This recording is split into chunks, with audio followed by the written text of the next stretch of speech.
La Virgen sí castiga a quienes le prometen algo y luego no le cumplen. ¿Están listos para esto?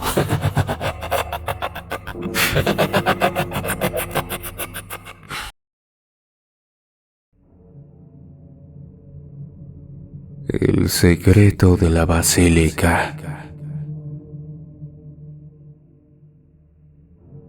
Era el verano de 1971, cuando me encontré por primera vez frente a la Basílica de Guadalupe, la antigua, que en aquel entonces era la única. No recuerdo nada de mi vida antes de aquel verano. No tengo memoria de mi familia, aunque sé que debo de tener padres por simple lógica. Tampoco recuerdo a mis amigos, ni de nada que me ate a un pasado antes de ese momento. Mi primer recuerdo es estar sentado observando la basílica. No sé cómo llegué ahí, ni qué hacía en la Ciudad de México. Todo lo relacionado con esos momentos es un vacío total. Recuerdo el bullicio, el sonido de los autos mezclado con los murmullos de los peregrinos que llegaban con sus veladoras y flores. El cielo de un azul tan intenso que parecía una inmensa lámina sobre nuestras cabezas. Me sentía abrumado, casi perdido entre tanta gente, pero al estar frente a la basílica, algo llamó mi atención y me quedé ahí.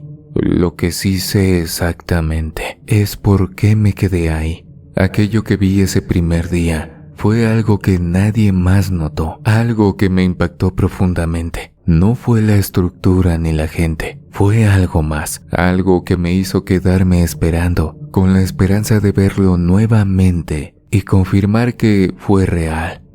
No importa si nadie más lo cree, yo necesito verlo de nuevo.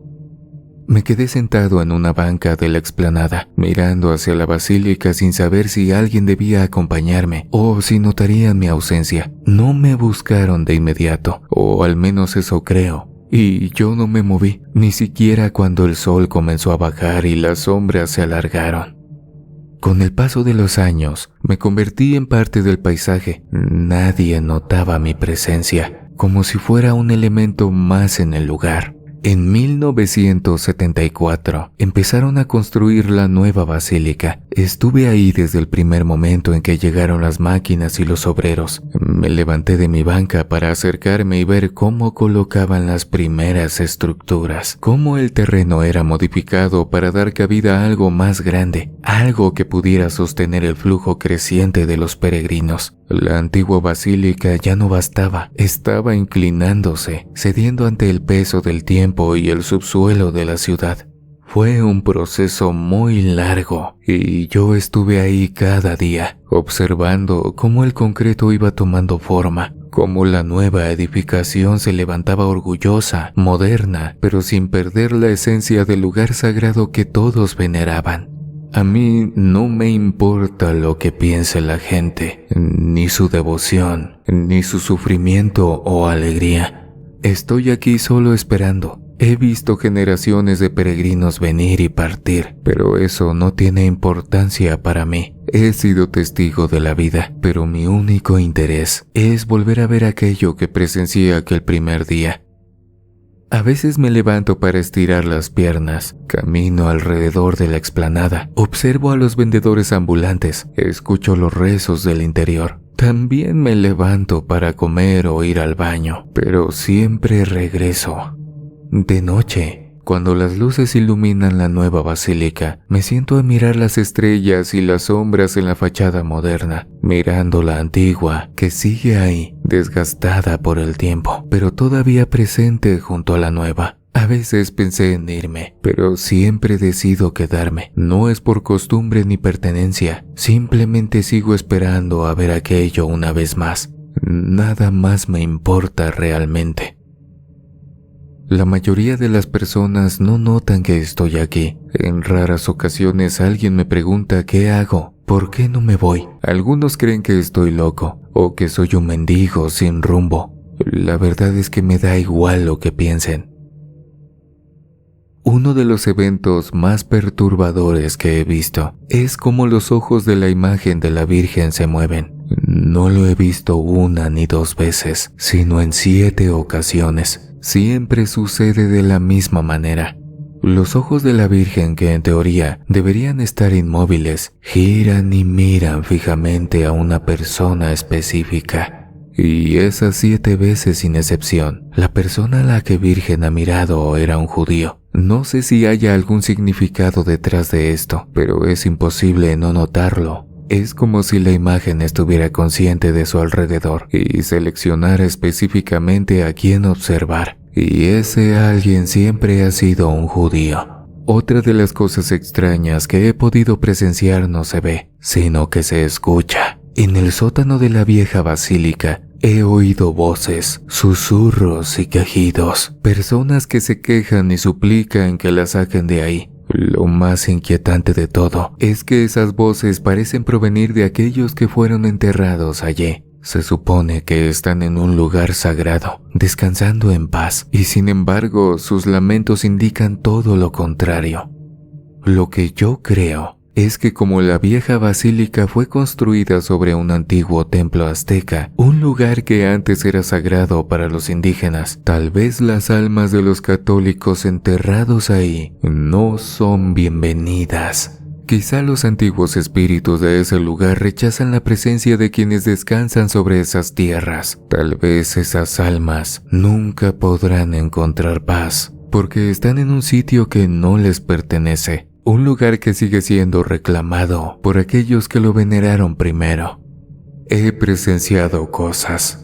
He visto esferas metálicas surcando el cielo por encima del complejo. Esas esferas parecían estar hechas de un metal extraño. Emanaban una luz que no es natural, una luminosidad peculiar que parecerían vivas. He llegado a contar más de 50 esferas, siempre en las noches que siguen a un eclipse lunar. No sé qué son ni por qué aparecen, y quizás lo más sobrecogedor que he visto son los espíritus de las personas que murieron sin cumplir una manda prometida a la Virgen de Guadalupe. Los he visto regresar, arrastrándose de rodillas, como si intentaran cumplir su promesa incluso después de muertos. Esos espíritus aparecen en las noches más oscuras y siempre cuando están presentes, un ligero aroma a rosas envuelve todo el lugar. No es un olor fuerte, apenas es perceptible, pero está ahí como un recordatorio de su presencia, de su sufrimiento, de la promesa que nunca pudieron cumplir. Es una visión triste, ver a esas figuras espectrales desgastadas, intentando redimir una falta que los atormenta aún en la muerte.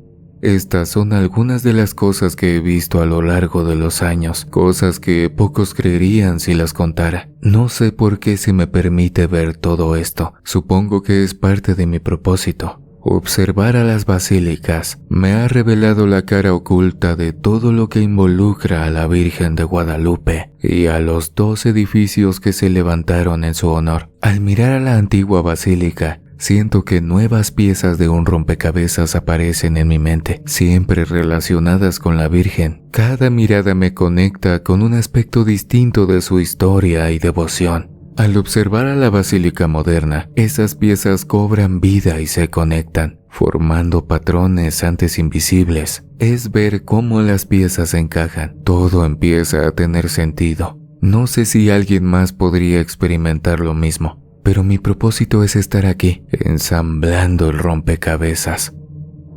Hay algo en estas basílicas que trasciende la arquitectura. Es como si la Virgen misma estuviera presente, revelándome aspectos ocultos que otros no pueden ver. Es un entendimiento sobre la cara oculta de cómo la Virgen ha influido en México y cómo los eventos de su devoción se conectan. Es algo aplicable en muchos aspectos de la vida, aunque muy difícil de transmitir.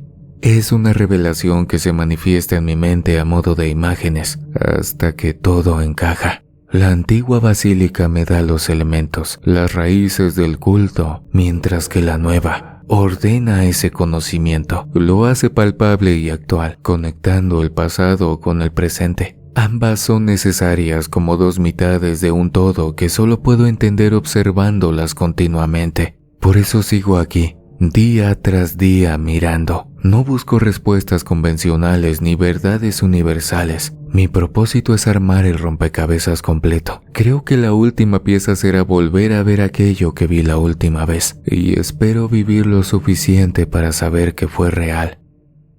He descubierto algo perturbador con el paso de los años, un culto oscuro que se reúne dentro de la vieja basílica. Ese culto rinde tributo a la Virgen de Guadalupe, pero no la Virgen que la mayoría conoce, no a la Madre de Cristo. Este culto tiene una visión completamente diferente. Ellos creen que la Virgen de Guadalupe es en realidad la hija que Cristo tuvo con Magdalena, una figura que mezcla lo divino y lo humano, pero que ha sido ocultada todo este tiempo.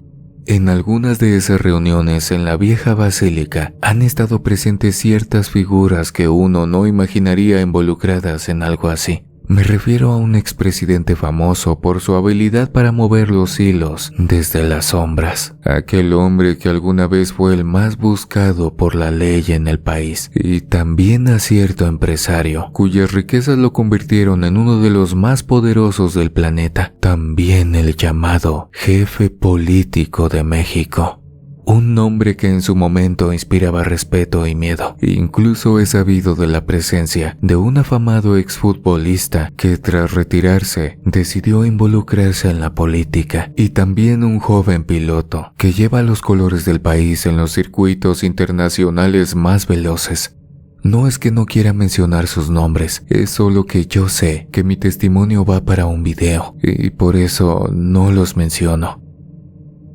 El culto oscuro se reúne dentro de la vieja basílica, un lugar sagrado para ellos y cargado de simbolismo. No es casualidad que se construyó sobre el antiguo templo de adoración a Tonantzin, una diosa venerada por los aztecas, a la que consideran una manifestación de la misma Virgen. Para ellos, el lugar sigue siendo un centro de poder, cargado de energías que trascienden el cristianismo convencional. Este culto también maneja una trinidad distinta, conocida como la Trinidad del Ciclo. En esta Trinidad, Dios representa la vida, Cristo representa la resurrección y la unigénita de Jesús y Magdalena representan la muerte. Esta Trinidad del Ciclo simboliza la totalidad de la existencia, en la cual la Virgen de Guadalupe se convierte en un elemento esencial de cierre y transición hacia lo eterno,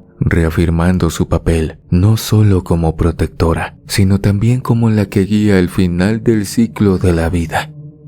Para los miembros del culto, la Virgen de Guadalupe no es solo una deidad de la muerte, sino también del fuego, representada por un lobo negro. Este lobo simboliza una dualidad inquietante. Puede ser tanto un protector feroz como un destructor implacable. Lo que es más extraño es que yo mismo no comprendo por qué los del culto consideran a la Virgen un lobo negro asociado al fuego. Sé que es así porque la misma Virgen me lo mostró, pero el por qué se me escapa y permanece como uno de los tantos misterios que envuelven a este culto, donde la Virgen de Guadalupe es una deidad caprichosa, vengativa y capaz de causar sufrimiento sin compasión.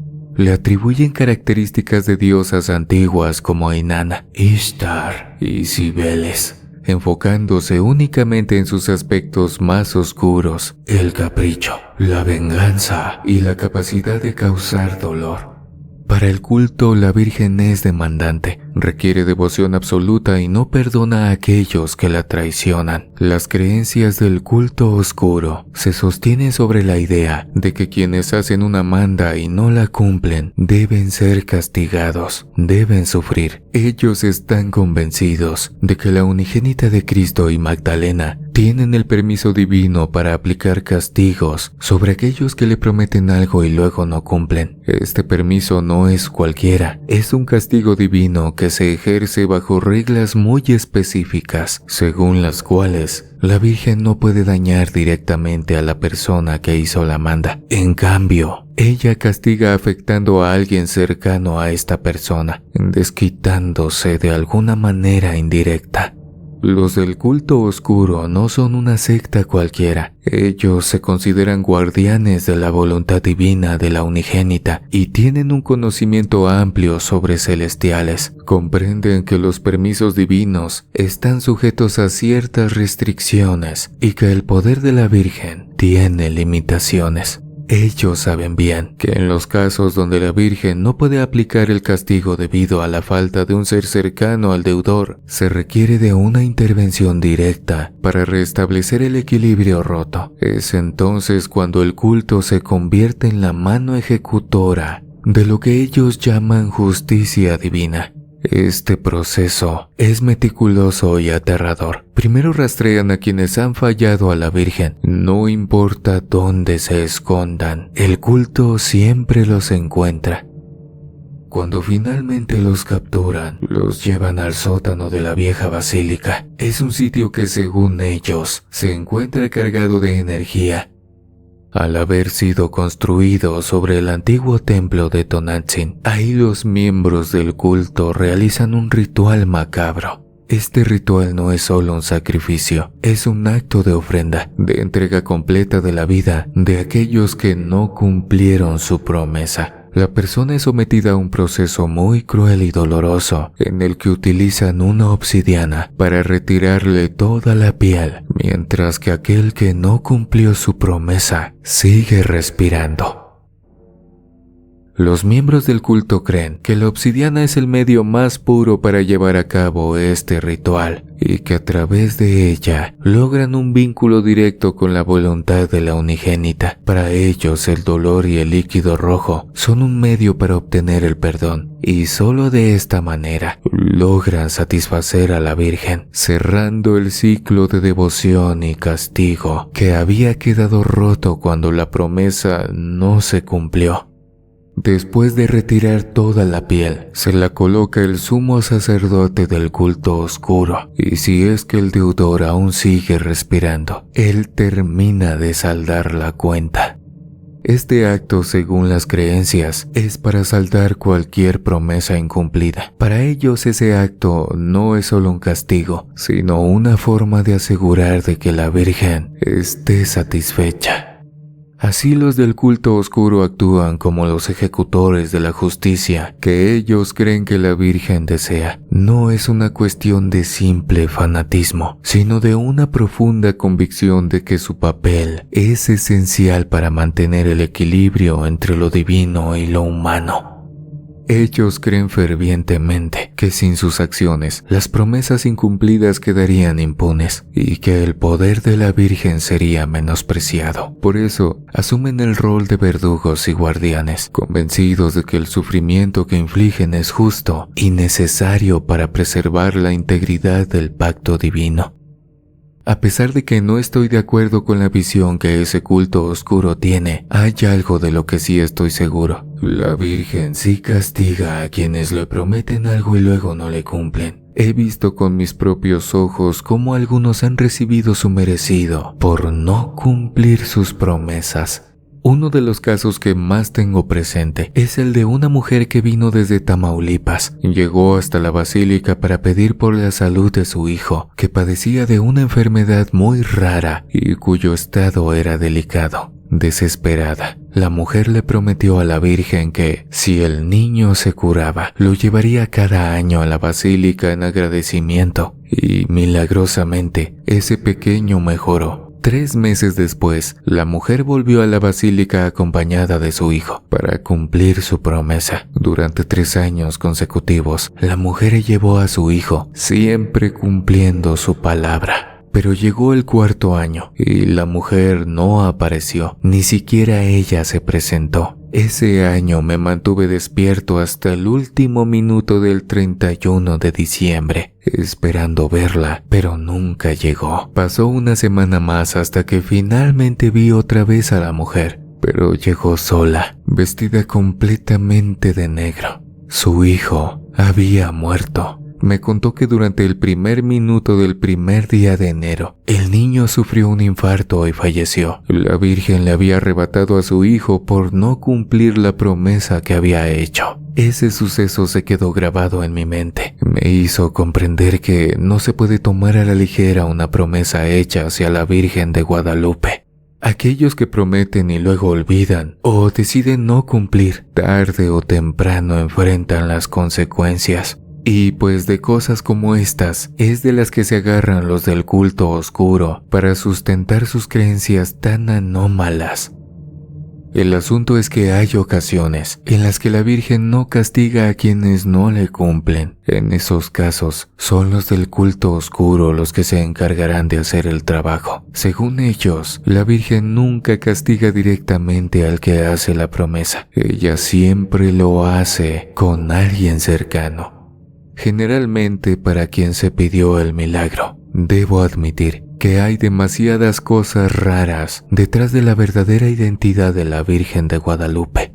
No me da pena ni miedo decir lo que les voy a plantear, porque ha sido la misma Virgen la que me ha mostrado todo esto. Cada día, mientras observo las basílicas, ella me ha enseñado cosas y yo a partir de esas revelaciones he sacado mis propias conclusiones. Y una de ellas es muy clara. La imagen de la Virgen de Guadalupe no representa a la Madre de Cristo, sino a la diosa sumeria Inanna. Primero, observo la postura de la figura representada. Es una postura de poder y autoridad divina. La Virgen está de pie, con una expresión que proyecta fuerza y control. Inanna era la principal deidad femenina en Sumeria, conocida precisamente por su fuerza, poder y dominio. En contraste, la imagen que uno esperaría de María, según la Biblia, es la de una mujer sumisa, humilde, que se considera la sierva del Señor. Sin embargo, en la imagen de Guadalupe,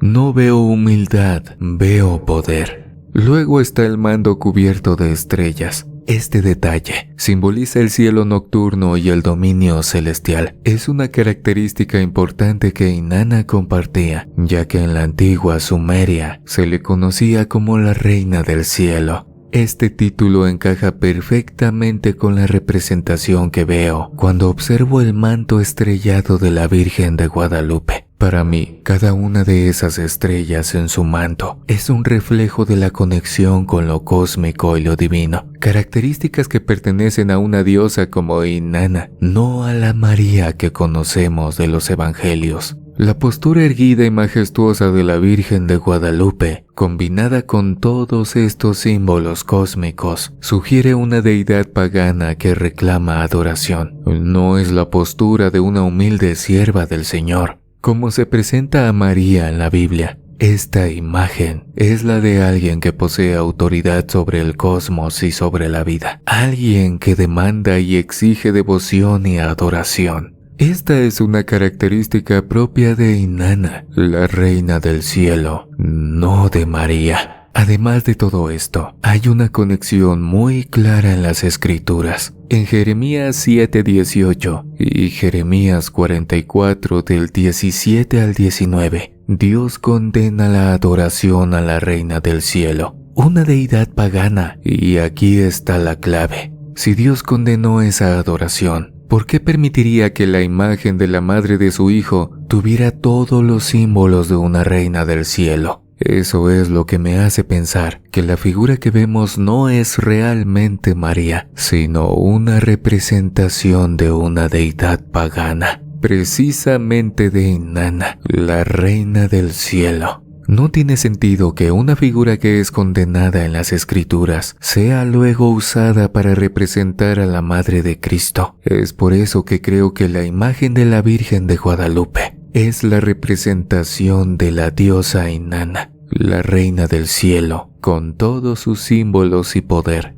Otro símbolo importante es la aureola de luz que rodea la figura. Esta aureola no es un símbolo exclusivamente cristiano, es en realidad un símbolo pagano que representa la divinidad solar. Inanna tenía fuertes conexiones con el sol y las estrellas, y en las antiguas representaciones de diosas paganas, la luz alrededor de la cabeza era una señal de divinidad y poder celestial. La imagen de Guadalupe presenta esta aureola con un brillo imponente, una especie de halo solar que recuerda a las deidades paganas que dominaban el cielo y la tierra. Estar de pie sobre la luna creciente es otro símbolo que llama la atención. Es un elemento típico de las diosas lunares. Inanna, en particular, tenía dominio sobre los ciclos celestiales, y la luna era parte de esa representación. Cuando veo a la Virgen de Guadalupe de pie sobre la luna creciente, no puedo evitar notar la similitud con las antiguas representaciones de Inanna. Por otro lado, la Biblia nunca menciona que María tenga relación con alguna luna. Este símbolo encaja más con la iconografía de la diosa lunar que con la humilde Madre de Cristo.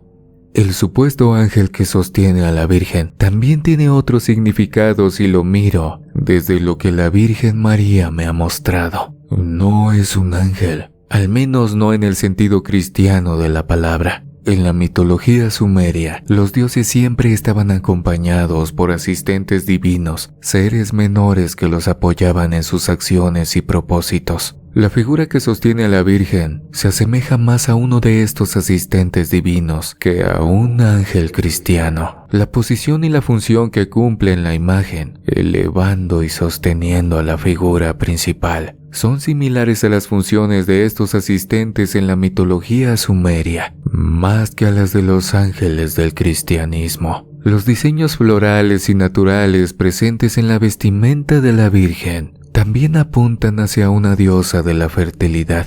Inanna, como muchas diosas antiguas, también era una deidad de la fertilidad y de la naturaleza. Los detalles florales y los patrones naturales en la túnica de la Virgen son símbolos de vida y de abundancia, elementos que se asocian comúnmente con deidades de la fertilidad. No son símbolos que uno necesariamente asociaría con la humilde Madre de Cristo, sino más bien con una diosa que reclama la fertilidad de la tierra y la abundancia de sus seguidores. Esta conclusión no es algo que haya llegado de la nada. Ha sido la Virgen misma quien me ha mostrado cada uno de estos detalles, quien me ha permitido ver lo que otros no ven. Cada día, mientras observo las basílicas, nuevas piezas del rompecabezas se van revelando ante mí, y lo que he visto me lleva a esta afirmación. La imagen que veneramos no es la de la Madre de Cristo, sino la de una diosa antigua, con un poder y un simbolismo que han sido malinterpretados y ocultados a lo largo de todo este tiempo. Y eso no es todo. Hay más razones que me llevan a concluir que la Virgen de Guadalupe es en realidad la diosa Inanna. Para empezar, el relato de Juan Diego. Estoy convencido de que lo que Juan Diego vio fue a Inanna, a la que los aztecas conocían como Tonantzin. No es una coincidencia que la primera basílica de Guadalupe se haya construido exactamente sobre el templo de adoración a Tonantzin. Los conquistadores y la iglesia sabían lo importante que era ese lugar para los indígenas, y convertirlo en un lugar de veneración cristiana les daba una poderosa ventaja para la evangelización. Así, la figura de la Virgen de Guadalupe no es más que una continuidad de devoción a Tonantzin, a Inanna, bajo un nuevo disfraz. Además, hay que entender que Juan Diego ya estaba bautizado. Eso quiere decir que había sido adoctrinado en el cristianismo, y cuando tuvo aquella visión, lo primero que pasó fue que se trataba de la Virgen María. Estaba ya condicionado a interpretar cualquier aparición divina desde la perspectiva cristiana. Pero si miramos con más detalle, es fácil ver que la figura que apareció ante él no era María, sino una diosa más antigua, conocida por los aztecas y mucho antes por los sumerios como Inanna. Otro detalle que me lleva a esta conclusión es el estado de embarazo de la figura de la imagen. Esto para mí descarta cualquier posibilidad de que se trate de la Virgen María. La Virgen María dio a luz a Cristo, pero la imagen de la Virgen de Guadalupe muestra una mujer embarazada. como si el verdadero Mesías aún no hubiera llegado a la tierra. Esto encaja más con una idea de una diosa de la fertilidad, que no solo simboliza la vida y la abundancia, sino también la promesa de un futuro divino aún por nacer. También considero que es importante considerar el papel del primer obispo de México, Zumárraga. Él vio en el avistamiento de Juan Diego una oportunidad perfecta para lograr un avance masivo en la evangelización de los indígenas. Convirtieron un lugar de veneración indígena en un símbolo cristiano, apropiándose de un espacio sagrado que ya tenía un profundo significado para la gente. La figura de la Virgen se convirtió en una herramienta, una especie de puente que permitió que la conversión al cristianismo fuera más aceptable y menos impuesta. Esto reforzó aún más la idea de que lo que realmente se veneraba era algo diferente, algo que los indígenas ya conocían y sentían cercano. Luego está el hecho de que la imagen de la Virgen de Guadalupe no fue vista públicamente hasta 25 años después de su supuesta aparición. Esto significa que hubo un cuarto de siglo para crear la imagen o encontrar una que encajara con la descripción dada por Juan Diego. 25 años es tiempo suficiente para perfeccionar cualquier detalle, para asegurarse de que todo encajara a la perfección con el relato. La demora en la aparición pública de la imagen sugiere una manipulación, un proceso largo y cuidadoso para dar credibilidad a la historia. Ahora bien, la imagen pudo haber sido creada o encontrada en algún lugar del Levante, como Siria, Líbano, Palestina o Jordania. Si fue creada, hay detalles en la imagen que, aunque intentan parecer indígenas, encajan más con el arte levantino. En aquellos tiempos el arte del Levante ya tenía una rica tradición de simbolismo religioso. Crear una imagen perfecta con todos los elementos necesarios para conectar con la gente habrían requerido inspiración en alguna referencia cercana, y la referencia más cercana era precisamente Inanna. Estos países están cerca de donde el culto a Inanna tuvo gran fuerza en algún momento de la historia, y es lógico pensar que los elementos necesarios para crear la imagen se extrajeron de esa tradición. En el caso de que la imagen hubiera sido encontrada en alguno de estos países, significaría que su origen tiene una fuerte conexión con Sumeria, o al menos una inspiración. No se puede ignorar la cantidad de simbolismos que encajan perfectamente con la iconografía de Inanna, ya sea que la imagen fuera creada deliberadamente para encajar con los relatos de Juan Diego, o que simplemente fuera encontrada y reinterpretada. Lo que está claro para mí es que la figura tiene raíces profundas en la tradición sumeria y en la veneración de la Reina del Cielo, una deidad mucho más antigua que la Virgen María, una figura que encarna un poder pagano y ancestral, que con su manto estrellado, su aureola de luz y postura de autoridad, encaja perfectamente en el perfil. Como ya dije, en Jeremías, Dios condena la adoración a la Reina del Cielo, lo cual me lleva a cuestionar la verdadera identidad de la Virgen. Ahora no tengo idea de cómo esto se cuadra con las creencias del culto oscuro, ya que por más que he intentado, no logro encontrar cómo podría encajar que Inanna sea la hija que Cristo tuvo con Magdalena. No tengo idea de si tan siquiera teorizar eso tiene sentido. Como dije, la Virgen solamente me muestra piezas de un rompecabezas que tengo que ir armando con el paso de los años. Tal vez cuando tenga más piezas ya pueda ir encajando eso de Inanna y de la unigénita de Cristo y Magdalena. Ya para despedirme, les voy a decir qué fue lo que vi aquella primera vez. Aquello que me hizo tomar la decisión de quedarme aquí por tantas décadas para comprender el sentido de lo que vi. Aquella noche, Satanás entró caminando a la nueva basílica, pero no entró solo, iba platicando con la Virgen María. Sé que aquel hombre era Satanás, porque no proyectaba sombra en el suelo. Olía a muerte y tenía gangrenados todos los dedos de ambas manos. No están obligados a creerme, pero yo sé perfectamente lo que vi.